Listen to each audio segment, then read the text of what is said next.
Well, welcome everybody to our very special Christmas live stream.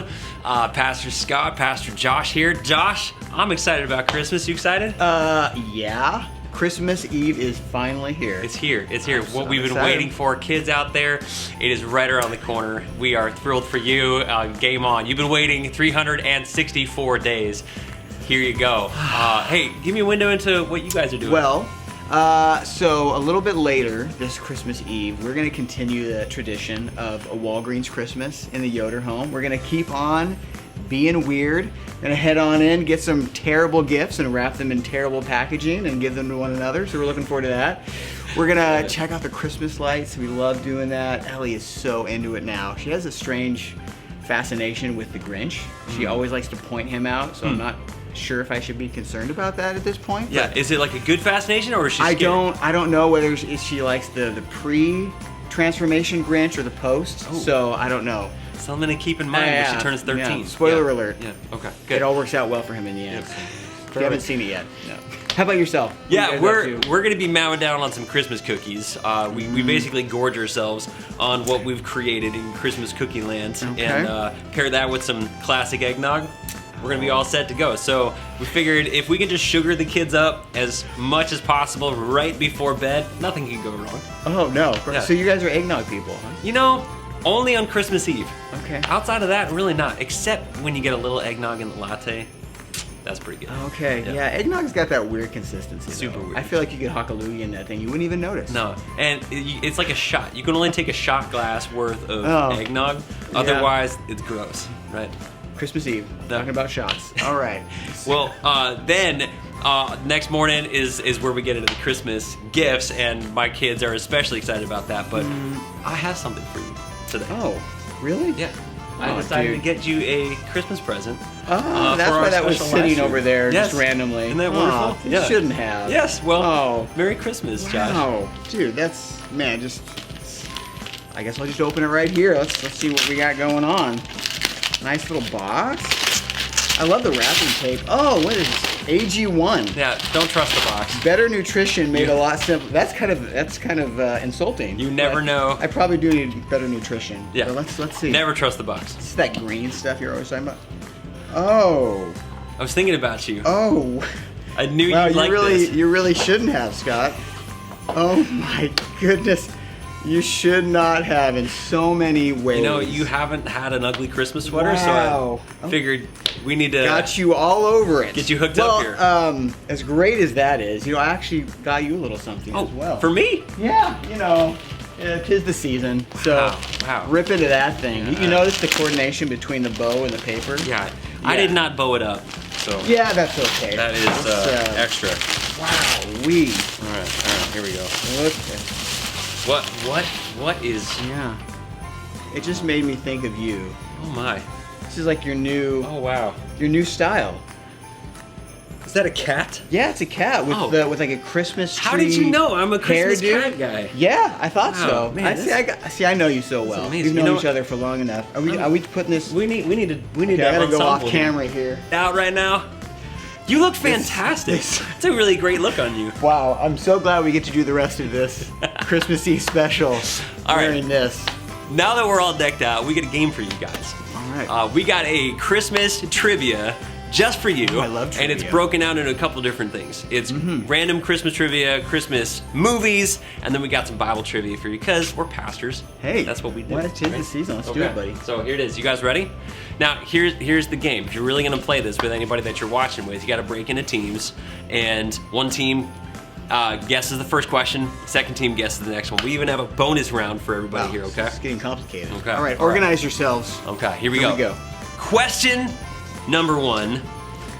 What color are the berries on mistletoe? A, red, B, white, C, green, D, blue.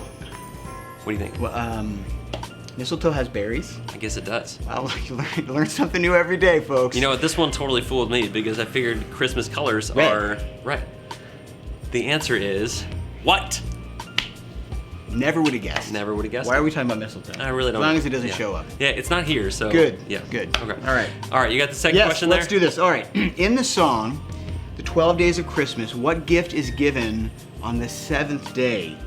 Is it swans a swimmin', lords a leapin', maids a milkin', or pipers piping? You know, when I think Lords a Leaping, you're the first person that comes to mind? Yeah.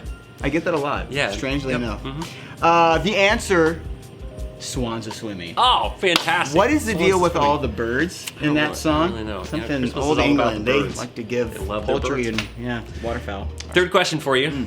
Who wrote the famous Christmas carol, Silent Night? Is it A, Franz Gruber, B, Johann Bach, 3, or C, Ludwig, Beethoven, or D, Mariah Carey? Yeah, you just named my normal playlist right there. All of them. Nailed it. All of them. Love them. Yep. Well, for as many times as Mariah Carey makes an entrance in the Christmas season, she's not the answer. It is A, Franz Gruber. Oh man, I love me some Gruber. Yep. Don't you? No, Gruber's the I'm a best. goober for Gruber. Oh, All right, what animal is mentioned in the song Little Drummer Boy? Is it A, a donkey, B, a lamb, C, a camel, or D, a partridge? I love me some partridge. Yeah, You'd it might think be a different with song. The amount of times that birds have made an appearance in Christmas. Maybe, but you'd be wrong. It's B, a lamb. Ooh, All right. ooh. Oh, we're going to round 2. Lamb chops. Time to Okay. bump it up a notch. Christmas movie trivia. So for those of you out there who feel like you got Christmas movies down, can you answer these questions? What is the name of the Grinch's dog in The Grinch Stole Christmas? Is it A, Sam, B, Spot, C, Max, or D, Rex? I mean, I actually know this one, Oh, you do? but I'm keeping it under wraps. Oh. Because my daughter has the obsession. That's true. I've Now, heard a does lot she about have this. the dog stuffed animal? No. Okay. No, we're trying to Not at that hold this level at yet. bay. Answer is C, Max. Yes. That's what Nailed I it. thought. All right. Okay, one of my favorite movies, Home Alone. Okay, in the wow, it was made in 1990. Dude, ages. All right, I feel Yep. old. All right, Home Alone, where was the McAllister family planning to go for their Christmas vacation? Is it A, Miami, B, Paris, C, London, or D, Madrid? Ooh, Madrid. Madrid? No, No. maybe. Okay, you're not helpful at all. The answer is Paris. Ooh, Paris. Fair Paris. You know, quick trivia for Home Alone 2, they went to Miami where it was raining the whole time. Remember that one? That's right. My kids knew. Dude, that was favorite movie. That was a great movie. The All third right. one's fine. The fourth one, terrible. Didn't watch 3 or 4 because they weren't worth Well, watching. yeah, you saved yourself some trouble. Okay. All right. Next question is Rudolph the Red-Nosed Reindeer. In that movie, who is Rudolph's elf friend? A, is it Jingles? B, is it Hermie? C, Tinsel? Or D, Binky? Binky. That can't be right. You've never heard of the elf Binky? I'm feeling like some of these trivia questions. There's one extremely wrong answer. There's a sweet Binky elf out there somewhere. He is mocking you right now. Okay, sorry, Binks. Okay, yep. The answer is B, Hermie. Hermie. All right, all right. This next one. Okay, you're gonna have to help me with this one. What year did A Charlie Brown Christmas first air? Is it A, 1955, B, 1965, C, 1975, or D, 1980? Ooh. Think hard on this one. Well, 80 is 5 years before I arrived. No, I'm it's older pretty than that. sure it's older than me. It's gotta be. Yeah. Gotta Yeah. be older than us. Yeah. You don't know the answer. No, I don't. And it's I not. do. Okay, what is it? What's the answer? You guys ready? 1965. Wow. Taking it back. Way back. All right. Mhm. Okay, we're going on to the third and best round. Ooh. Biblical Christmas trivia. Here it is. Bible trivia from 2 pastors right now on Christmas wearing the bling. So good. Okay. All right. Oh my goodness. What is the name of the angel who told Mary she would give birth to Jesus? Is it Michael? Is it Raphael? Is it Gabriel? Or is it Clarence? Oh, Clarence, what a great angel. You know? Clarence is one of the best angels. Yeah. If you know the movie, by the way, put it in the chat below if you know the movie where Clarence Makes his is from. appearance. Yeah. Well, it's not in the biblical story. Oh, it's not? No. Oh. Who is it? Gabriel If you've been paying attention on Sunday mornings, you would have nailed it. Little accountability check. Conviction, right there. anyone? No. You all knew that one, right? All right. Okay. Where was Jesus born? Is it A, Jerusalem, B, Nazareth, C, Bethlehem, or D, Cairo? Ooh. He did spend some time in Egypt, right? He did. Yeah. He did spend some time in Egypt. I don't think he was born there. I mean, maybe you do. Come on now. The answer is Bethlehem. Bethlehem. See, come on now. All right. Yeah. Mm-hmm. Bethlehem, you know? All right, next question. What did the wise men bring to baby Jesus? Is it A, diapers, toys, and a rattle? Be helpful. Very helpful. B, gold, frankincense, and myrrh. C, chocolate, wine, and cheese. Oh, wine I think for that'd a be baby? more for Mary and Joseph on that one. And then D, a camel Uber ride. Also helpful. You think that long walk? I'm not so sure Uber was around. You don't think so? Quite yet. I think it's a bit more recent of an invention. They didn't have horsepower, they had camel power back there. Yeah. All right. The answer is B, Oh, gold, frankincense, and myrrh. My guess man, is I didn't know that one. I know, it's a special one. It's a hard one. I know. All right. Now, who were the first people to visit Jesus after his birth? Is it A, the shepherds, B, the wise men, C, the angels, or D, all of the above? Ooh. Twist.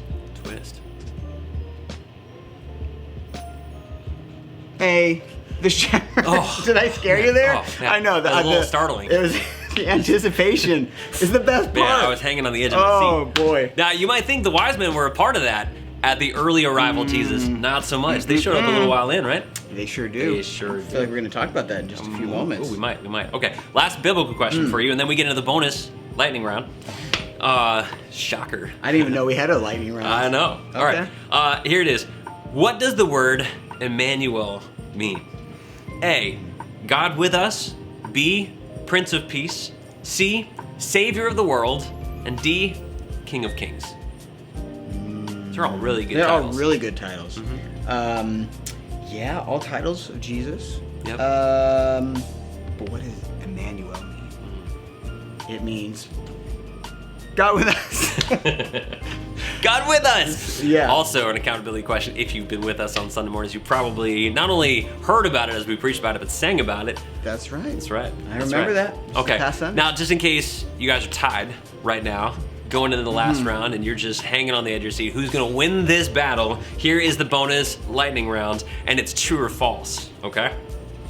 Okay. You got True or it. false? The Bible mentions December 25th as the date of Jesus' birth. False. Come on now. Oh, man. The exact date is not in there. It's not in there. No, it's not. No. Nowhere. Boy, you didn't even really give people a chance to really sit Well, on I that don't one. think. I don't think. I think they Josh is needed the offended time. by that I don't- question. All right. I feel like Shaq. Just get that out get of here. that I'm outta here. smacking Okay. that out All right, of the ready? court. All right. Second to last bonus question. Here we go. Santa's original suit, Oh. Polyester. I don't know, Oh. It's true. or was false? green before Coca-Cola made it red. True or false? Any thoughts on that one? Boy, I mean, we just like a large corporation just changed the tradition. It sure would. Boy. Yeah. Man, I don't know. Green- maybe green, maybe he though? looks kind of like this, Yeah. minus the cat. No, he had to have had a cat. If Santa's special, Well, he would have all had a right. cat. Right? I think reindeer are allergic to cats. You think so? Okay, what's the answer? Enough of this. It's true. The What? answer is true. It was green before Coca-Cola ruined everything. Just kidding. Made it special. Papa right? Noel. Yeah. There you go. Last Green. one. All right. All comes down to this, folks. Here we go. Christmas trees were first popularized in ancient Egypt. I mean, the Egyptians, they invented a lot of stuff, right? When I think Think of the pine pyramids. trees, I think Egypt. The pyramids kind of look like a short, squatty tree. Just unlock the mysteries. Never of knew. Egypt. No, that answer is false. It goes to good old Germany, Ooh, Germany. my motherland. Your mother. Yeah. No, it actually is true. Martin Luther apparently was behind some of the inauguration of the Christmas tree. Wow. Yeah. OG reformer Martin. You knew a smart man had to cut something from outside and bring it on the inside. And original Christmas tree, by the way, had lit candles that hung on the tree, because that's a good idea. That's a great idea. And yeah, when did they start putting pickles in them? The Germans do that. They put pickle on the tree? They got like a pickle ornament they put on the tree. That's super weird. It's a thing. A real pickle? Well, I think probably originally. Huh. But then it just started getting smelly, so. I think there's a lot of alcohol involved in that. I think we've gotten way off course. All right. So, hey, besides Christmas trivia and the wonderful new garb that we adorned for you for Christmas. Yeah, well, let's just say, figure out who won.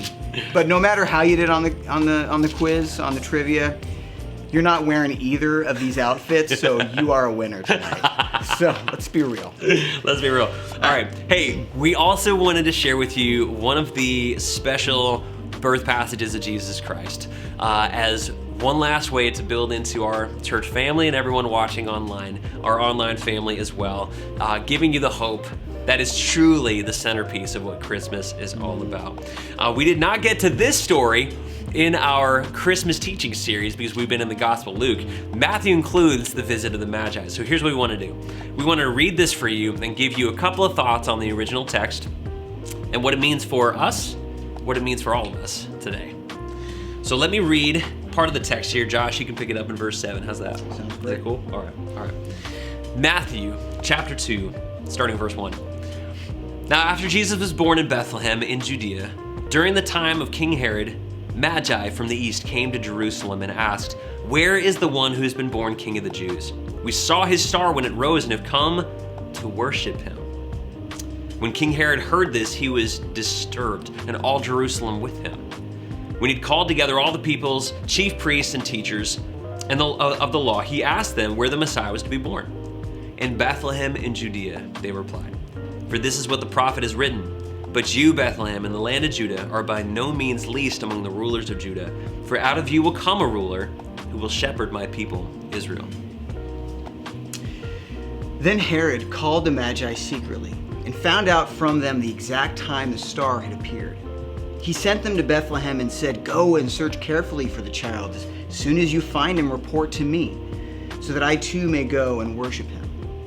After they had heard the king, they went on their way, and the star they had seen when it rose went ahead of them until it stopped over the place where the child was. When they saw the star, they were overjoyed. On coming to the house, they saw the child with his mother Mary, and they bowed down and worshipped him. Then they opened their treasures and presented him with gifts of gold, frankincense, and myrrh. And having been warned in a dream not to go back to Herod, they returned to their country by another route. It's familiar. It was powerful. There's a couple things that really strike me. When I think about the Magi, these are people from the Far East. They were originally from a place of Babylonian descent, what we'd even call Persia, and which meant they were a long distance away from what the people of God in national Israel was. So these were unexpected people to show up for young Jesus. And I think what's so beautiful to me about this is that the message of Jesus coming to save us literally was open to everyone. When the angels in Luke's gospel said that the gospel will be for all people, the good news, this peace, this Savior will be all for all people, we saw that in the early account. Magi from the east came. These were the not expected. In fact, these people, commonly known as wise men, or maybe the We Three Kings in the popular song, they were most likely astrologers who probably had some political sway, some influence, and were learned, but they were astrologers. They looked up at the sky and they discerned major world events and predicted things and spoke into it based on what they saw in the sky. This is not exactly what the Bible recommends for us to do, and yet God speaks to them through even a divergent path. They weren't exactly originally following God or looking for God, and yet God met them in a path where they were going in one direction. God met them, and then they started going in a different direction. How many of us have found ourselves in that place where we were going one way, we got disrupted, God found us and when we started discerning how powerful and wonderful he is, God started redirecting us back to him. I think what's amazing about this too is that it's likely that the Magi from this eastern area likely had material to look at. We don't know, and the account will never actually fully tell us, but my guess is they went to Jerusalem, not just because of what they saw in the sky, but because when the Jews were exiled to that Far East place, with some of the famous biblical characters like Daniel and Shadrach, Meshach, and Abednego, right? These amazing biblical figures that were exported to the land of Babylon also brought with them the truths of Scripture. So these Magi probably looked at what they saw in the sky and then possibly looked at the truths found in the biblical prophecies and said, we've got to go to this place that God's directing us to go. And I think the beautiful invitation for all of us is that God will meet you wherever you are. Not necessarily as you should be, but he'll meet you as you are, where you are, capture your heart when you look into the beauty of what he's done for you in Jesus Christ, and help you redirect to find him. That's so good. It's so amazing to see how he was working to call people you might not expect. Like you see it with the shepherds, you see it with the Magi, and they come and they worship Jesus. Not for anything that he had even done for them, but just because of who he was. Yeah. And we see even, I think it's so interesting, in the gifts that they bring. Even in these gifts themselves, they are pointing to who Jesus is and what he came to do in ways that potentially those original Magi had no idea about. Yeah. And when we look at, they gave gold. And what is gold? I mean, gold is this royal material. Like, it is something that is used in palaces and in thrones. It's something that represents kingship. And here they're giving it to this baby, or this child at this point, who's going to become, who is the King of Kings. And then they bring frankincense, which is this aromatic substance that really is used in religious ceremonies, like burned in the temple. And it's this thing that priests use in their services. And in this, we're seeing that this child, Jesus, is a priest. And he's the one who is going to go and represent us, be our representative to God, to bring us back to God the Father as our perfect high priest. We see that in that. And then we have the myrrh, which in some ways is the most interesting and provocative of all three. Like, myrrh is also this aromatic substance, but it's used often in embalming people. When people die, they would wrap them, and they would use some of these various substances to help keep the smell down. And one of those things was myrrh. And it's so interesting that even in this gift, even though the Magi couldn't have seen it beforehand, it was prophesying that this child was born to die. Like, he was born to be a suffering servant and to die for our sakes. And it's so interesting in the substance of myrrh, the way it's harvested is there are these specific trees that it's harvested from. And the way you get the myrrh out of the tree is you have to strike it. You have to actually injure it. You have to make cuts in the skin of this tree, and this resin, this kind of crimson orange resin comes out of the tree. And you harvest it, and myrrh, other than just having this smell, it also has medicinal qualities. It was used that way in the past. So this tree is injured, and this sap that comes out is harvested, and it brings healing. And what a picture is that of this child Jesus, who he was going to grow up to be. He was going to be brought all the way to a tree of his own. And there he was going to be pierced for our transgressions. His blood that was spilled was for our healing. So in these gifts that the Magi bring, we see Jesus is our King. Jesus is our great high priest who reconnects and brings us back into God's family. And he's also that suffering servant who bought our salvation by dying and then rising again. It's beautiful. From the very beginning of Jesus' story as he came to earth, we're seeing who he is through these gifts that were brought to him. Now, if you remember the movie Polar Express, there's a moment where a kid in the movie just says, Christmas doesn't work out for me. It just doesn't work out for me. There are a lot of people whose hearts are broken in this Christmas season. Here's what we want to offer you, the one gift that'll never let you down. Because God came to save you, and he came to save me. And wherever you find yourself this Christmas, in any gifts that you were hoping for or maybe knowing that you're not going to get, here's the one gift that is promised to you. That through Jesus Christ, God can be your forever king. He can bring you back to God, rescue you, and give you peace with the one relationship that matters most in this world. And he did it by dying in your place and mine, so that we can have ultimate freedom with him. That's God's gift to you. If you don't know Christ, maybe this is the season where you can unwrap the gift that means the most and have a relationship with him. And maybe if you've done that already, to embrace that and remember it and reflect and meditate on it, to allow that gift to continue to bless you year after year after year. We offered each other a couple gifts, and I think as good as they are, they pale in comparison. They pale far in comparison. Just a little bit. They come up just a little bit short. Hey, we hope you guys have an incredible Christmas season. We hope it's joyful, full of hope, full of peace. But whatever it looks like to you, Merry Christmas from the Well Church family to yours. Merry Christmas, everybody.